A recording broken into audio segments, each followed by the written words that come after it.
James Lynch here for MMA News, joined by Alex Morono, who's got a huge fight next week at UFC Vegas 16, taking on Anthony Pettis. Alex, how's it going, man? Man, good, James. Glad to be back on the show. It's cool you've kind of like cemented yourself as one of the more higher level interviewers. So it's actually kind of an honor to get the invite from you, man. So I was happy to do it. I probably had like maybe 50 people asked to do some interviews, and this was probably the one I was looking forward to most. Well, I appreciate that, man. I definitely owe you a beer after that introduction there, man. But let's start first with this fight. Huge opportunity. Were you surprised to get this fight? Because there's a lot of fighters lined up that want to fight Anthony Pettis and don't get that opportunity. Yeah, I think, it's funny. I'm seeing three pretty consistent comments online from the Extreme MMA fans.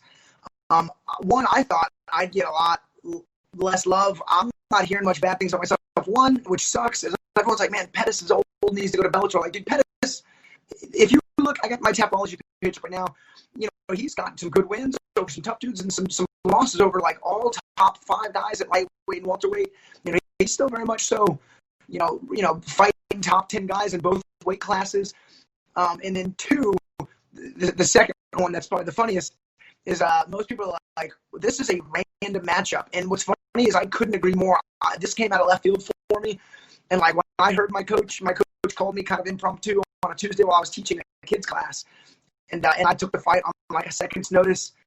And yeah, it was pretty random. And then three, kind of like the worst of it is some people are like, who's Pettis fighting? But people will know on the 19th. They'll know, if anything, I'm going to come and throw down and let them know, kind of what it's like. I agree with you, actually. Pettis has a really impressive knockout win over Stephen Wonderboy Thompson last year that I think people forget about, so really formidable opponent. Now, you mentioned getting the phone call during class. When did you actually find out about this fight? How long ago? It was last Tuesday, which is funny, so it's got to be, 5:30 p.m. Central Time. I get kind of like an SOS phone call from my coach. I accept the fight, and before that class is finished, so before 6 p.m., I see Brett Okamoto posts the fight is on. So like I accept the fight, but I don't know if Pettis accepts the fight. I don't know, if the UFC was like, let's do it now, let's maybe do it later. So, I tell my striking coach who's teaching class alongside me, I was like, dude, they just offered me Pettis. And I was like, I took it, we'll see what happens. And so I'm still unsure, but within 15 minutes, I see the fight's post. I'm like, oh, it's short. And I was like, all right, cool. Like, thankfully, I'm kind of glad the time frame was so short because like I was in that like surreal state of mind for a few minutes. But like once it was real, I was like, all right, this dude's my enemy, and I'm going to fight him, and I'm going to beat him. It's time to put all of whatever appreciation, behind, and this is the enemy on the battlefield. It's time to study some tactics and swing an axe into his face. And so that I went right into emergency fight camp. Thankfully, my recent McKee fight, I didn't take any damage. The only thing that was a little banged up were my hands, and not even my hands, it was just like my front knuckles had some bruising. So after that fight, I took about 2 weeks off, and it was Thanksgiving, so like there wasn't a lot of training to be done anyway, and I ate pretty like regularly, and then like, right after, so that Monday, the Monday before I found out the fight, I was like, all right, fun eating is done, I'm going to go back to training and back to strength and conditioning and everything. So even just one day of kind of going back to a cleaner diet, already I dropped. So like I was thinking I was going to be like 195 pounds Tuesday night after I got the fight and did some training. And I wasn't. I was like right around like 185, between 185 and 190 where I normally am. So it's like not only is this not going to be a hard cut, it's going to be an average cut. And then, so last week I had like a hard fight camp. Like I worked hard up until Saturday, took Sunday off. And then Monday, 2 days ago, I kind of like got the soreness out of there. I acclimated again back to the diet change, and I realized how good a shape I'm in right now. So, man, I'm ready for like a hard 3 rounds. I worked quite a bit with Geoff last night. I don't know how many. We did probably about 2 hours worth of like game plan, fit in work, and then hard sparring work. And I'll tell you, I was just telling a guy in the last interview, I am glad I'm not Wonder Boy.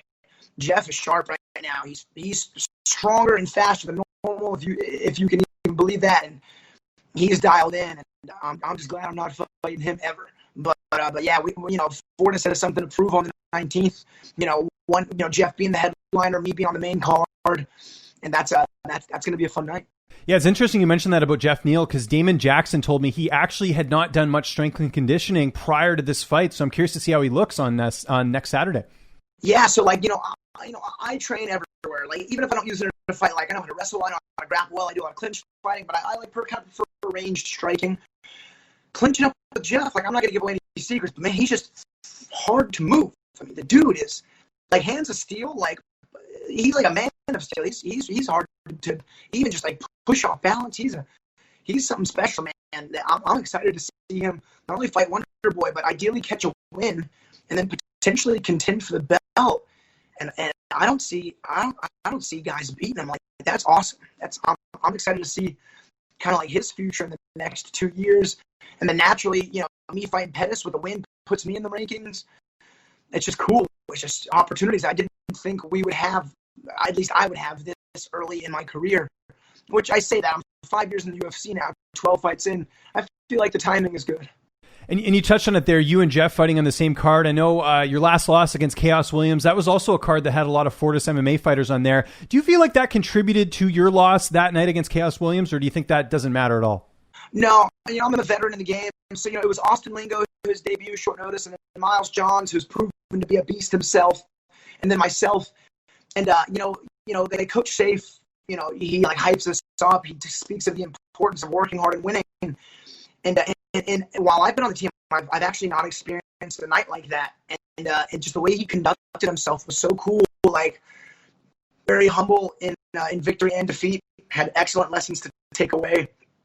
And honestly, that Chaos loss, oddly enough, gave me the confidence to beat Pettis because and I'm simply looking at like the facts and the stats, but like the odds makers put Chaos against me at plus 450. That's a big underdog. The fact that with his, time spent training and his skill set against mine, the experience difference, if he can beat me, I can beat anyone. I truly believe that. And turns out Chaos is kind of a beast. So that's another fight on this card. It stinks. We lost Matt Schnell versus Tyson Nam. That was a fun fight. It really sucks. We lost Pantoja versus that. How do you say the other guy's last name? Cape or Cape? Cape. Yeah, that was another really good fight. It sucks. We lost Ryan Spann versus Serkinov. It's still a dynamite fight card. Like Chico Vera versus Aldo's a fight. Moraes versus Rob Font. I've been a big fan of Rob Font. He's got a really good jab on him. That's a good fight. Chaos versus Michelle. That's a really cool fight. Even Diego Lima versus Bilal Muhammad's fight. I'm really looking into. And then of course Geoff and Wonder Boy, and then me and Pettis. It's just another fight I'm looking for is Durden versus Jimmy Flick. Jimmy Flick kind of fight in the Texas area. Almost fought my old very first coach back in the day, so I've always kind of kept an eye on him. But it's still a very fun fight card. It contends with one of the best fight cards this year, and again, I'm just happy to be on it. It's a great way to finish out the year. And again, fighting Pettis, man, it's a fight. I was like, one day maybe I can fight Cerrone or this guy or that guy. Just for whatever reason, I never considered Pettis, mostly because I always saw him as a lightweight, so I really don't think about fighting lightweights. But looking back at his record now, he's got a fair amount of welterweight fights on his record, and that's a fight I didn't know that would be awesome, that I would want. And sure enough, it's been presented, and it's going down. I don't know if you heard what Pettis said on social media, but he's basically said that he's going to try and show something new in this fight, similar to what we saw with the Showtime kick all those years ago. What do you think he's got in store? I'm curious myself. I didn't see that. Again, I don't want to give away. I am a tactician at mind. If there's research to be done, I'll do it. So I got my YouTube right here, and I'm watching a video on the Battle of Cartagena, which is like a war from 1741, just like a British fleet fighting, guys in the Caribbean Bay. It's just I love war tactics, especially, maybe let's go 200 years and down. And I always put myself in the perspective of some of these guys. Like, I train because it's fun and it's a hobby. These guys had to train in combat, so they didn't get like pillaged and captured and murdered. And like I have such a fond perspective of it because this generation of people is infinitely tougher. Like, we're truly in a time of peace right now, comparatively. And I enjoy like the strategy. I enjoy the hardship. I'm sure a lot of the influences the music I listen to, like this Battle of Cartagena. There's a band called Ailstorm, and they kind of sing about pirate metal. And one of my favorite songs There's a song called 1741. And so I've been like looking at videos, and like there's another band I like, El Betty. They have a song called Alicia, and it's not all in English, and it's a catchy song. So I was like looking up the lyrics, and turns out it was about a battle as well when a Julius Caesar fought some of like the Gallic army way back in the day. And I watched a whole 30-minute video on that last night, and it was just talking about like these crazy war strategies that Julius Caesar would impose, and it was all just very cool. So like I'm very interested in like the historical aspect of combat, that human beings have gone through in time, and I kind of get to do it myself in a very different, much safer environment where not only am I not fighting for my life, but I'm fighting for prize money against these, against one of the best kickboxers in the UFC. I think I know what his special move is going to be. I'm not going to say because I don't want to give anything away, but my goal is to not get hit by anything flashy. Your last fight was on November 14th. This fight is on December 19th. How do you go about not overtraining for a situation like this? Yeah, you know what? If they were like, hey, we got Anthony Pettis for you in January 25th, that's when it gets hard. But the fact that I had less than 2 weeks of like a hard fight camp is good because I'm already in shape. Now it's just kind of about like knocking some rust off if there's rust, there's no rust. But like just getting kind of like timing on point, kind of getting my head right to just be mean, but I'm in good shape. So like implementing whatever game plan, and if there is one, is becoming like very direct. And I prefer being in shape and then catching word of a fight short notice because there's a lot less wear and tear. Like the Reese McKee fight camp was a lot harder because I knew about that fight about 10 weeks out, and I started fight camp then. And then after a week of hard training, I was like, you know what? I'm going to wait. And I called the coach. And I was like, Coach, when should I really start grinding? He's like, let's go like at the longest 8 weeks. I don't want you to burn yourself out. And I've done that in the past. Like when I fought Jordan, I did like a 10-week fight camp, and I trained so much. And then when I got to the fight was like on this pedestal, and I didn't really ever pull the trigger for whatever reason. So I've learned like 6 weeks. When I'm in shape, I'm always in shape. 6 weeks is like the perfect amount of time. Coming off of a layoff since February, I did 10 weeks for Reese McKee, and I'll be honest, the last like 2 weeks of that fight, I was like, man, I'm freaking sick of training. And then I caught word Reese McKee almost didn't get his visa. He got it Monday morning, and he left Monday morning. So when I got word that fight was almost going to get rescheduled, I was like, man, I got to change my mentality. So I quit telling people that I was done training, and I was like, you know what, I'm enjoying the training aspect. But thankfully, that all worked out. I fought Reese. I had like a hard 2 weeks off. I was still like doing some jiu-jitsu because I teach classes every day, which was fun. It was a great way to kind of like stay flexible and mobile. And honestly, some of the bruising healed up quicker because, blood was flowing. But, I planned on getting back to like a baseline of work on that Monday. And then sure enough, Tuesday, I catch the fight. And then I had talked to Coach more like in depth on Wednesday. And I was like, Coach, I thought I was going to be heavy and out of shape, but I wasn't. And he's like, Morono, it's because you stay ready. It's because you make the right choices. And when I got signed to the UFC, I stopped going on like bad food benders. Not that I would do it crazy, but like sometimes after fight camps, I would kind of like, I would take a little extra time off, and I stopped doing that in case they offered a short notice opportunity.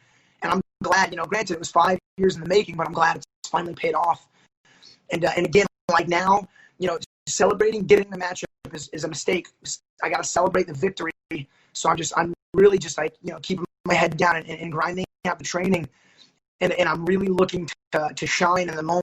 I just gotta make sure to handle my business and come out victorious on the 19th. I know you guys are different fighters, but Diego Ferreira, your teammate, beat Anthony Pettis, and obviously your coach Saif Sayoud has prepped for Anthony Pettis before. Is that an advantage for you in this fight?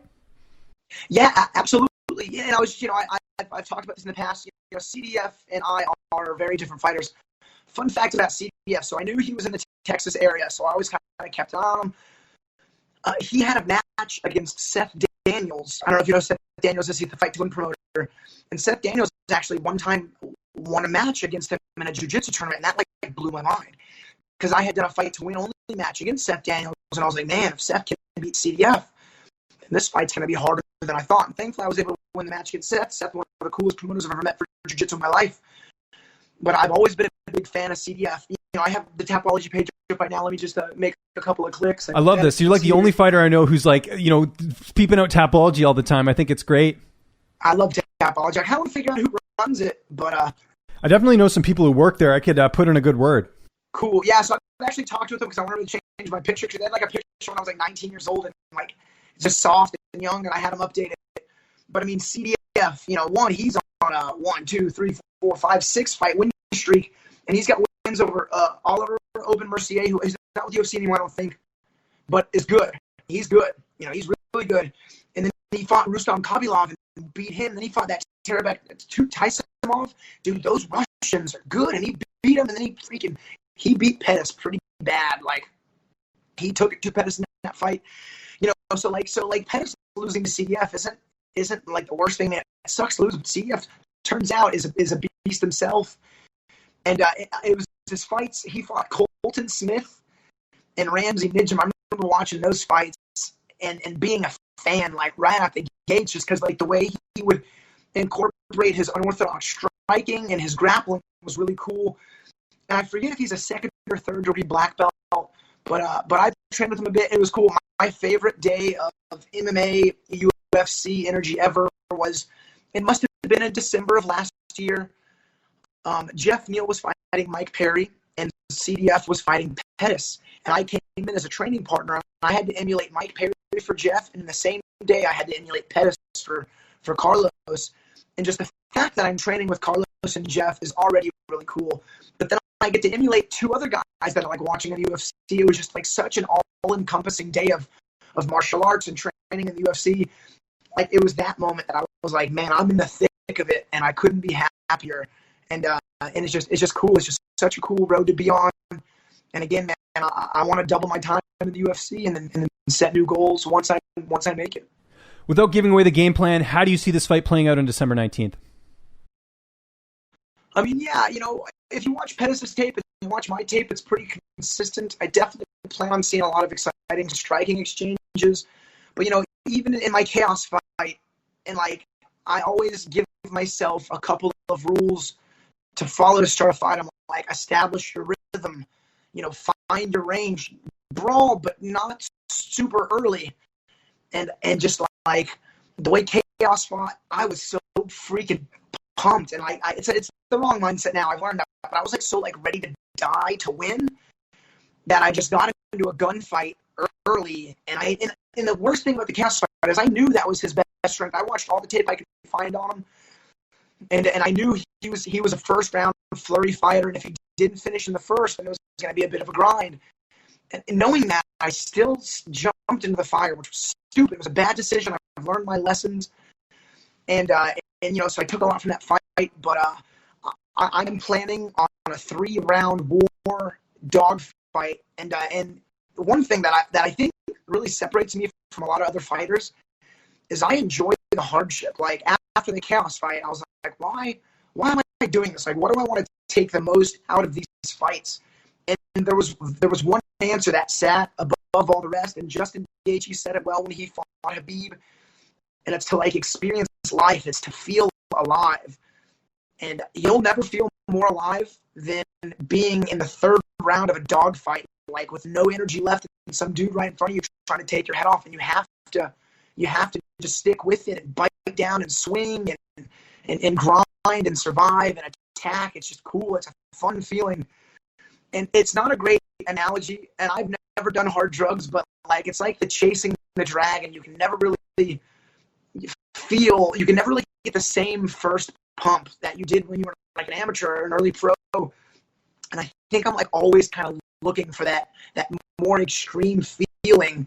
And as I get, more in shape and more conditioned and more experienced, it feels more and more comfortable. And I don't want to be comfortable. I don't want my opponent to be comfortable. I want to feel these new experiences and like grow as a martial artist from them. So like, I'm just looking to like incur and induce hardship for myself and my opponent.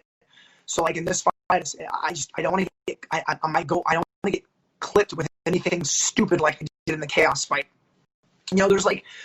There's an aspect of MMA that I call like MMA fate.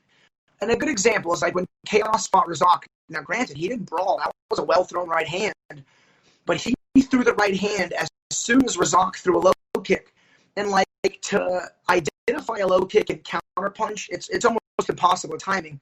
It was MMA fate. Razak threw a low kick as soon as Chaos threw the right hand, and it was just kind of like wrong place, wrong time. and got caught on one foot and absorbed the punch entirely. And like, it's hard to control fate, but like my job is to control the fate in the octagon. That's one thing that I'm going to do my best at. And I feel like that'll be a big determining factor in this fight with Pettis. Where do you feel like a win puts you in the welterweight division? Because anytime you get a win over a former UFC champion, that always looks good on the resume. Yeah, just like as a martial artist, that's such an accolade to have. And a few weeks back, Coach Safe was like talking to the class about like what do you fight for? And it really made me think. Like, of course, my family we own the gym and we run the gym, and like my family loves me no matter what. And I was like, what do I fight for? I really fight like for my team, for Fortis, and then for my team in the Woodlands, Texas. And like, if anything, I want my students to know their coach is as legit as they get. Everything that I teach them, I have like used in combat. I know it's legitimate, and I want my students to know like their coach is the most well-qualified coach they can find. And like, and if we were to go to a theoretical battle, I have like the best chance of victory and survival for my society, for my people.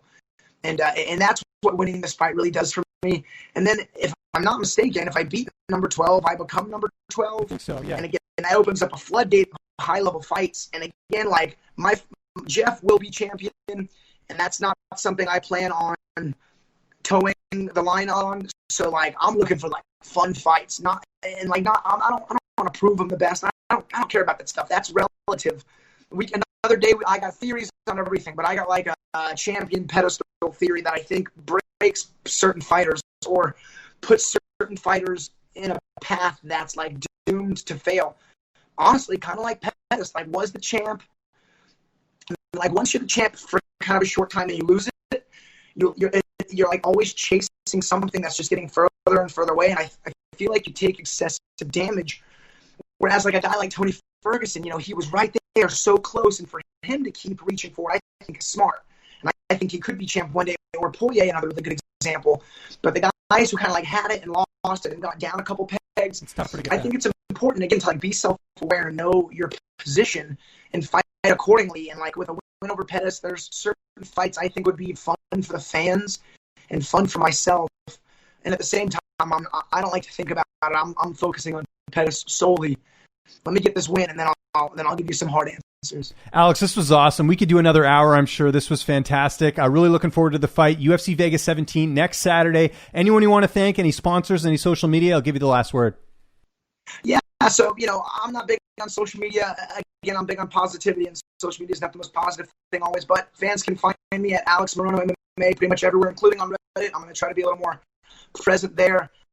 I'll mostly just make fight posts and training posts, and MMA gods be just victory posts. And then just a big shout out to all my teammates for us. It seems like every time a wave of fighters fights, Coach has 10 more fights booked, so we're going to be active until January, and I'm sure we're going to catch more fights beyond then. And then, of course, all of my students at Gracie Barra, the Woodlands, the fight is for myself and for you guys, and I can't wait to prove the world how legitimate our team is.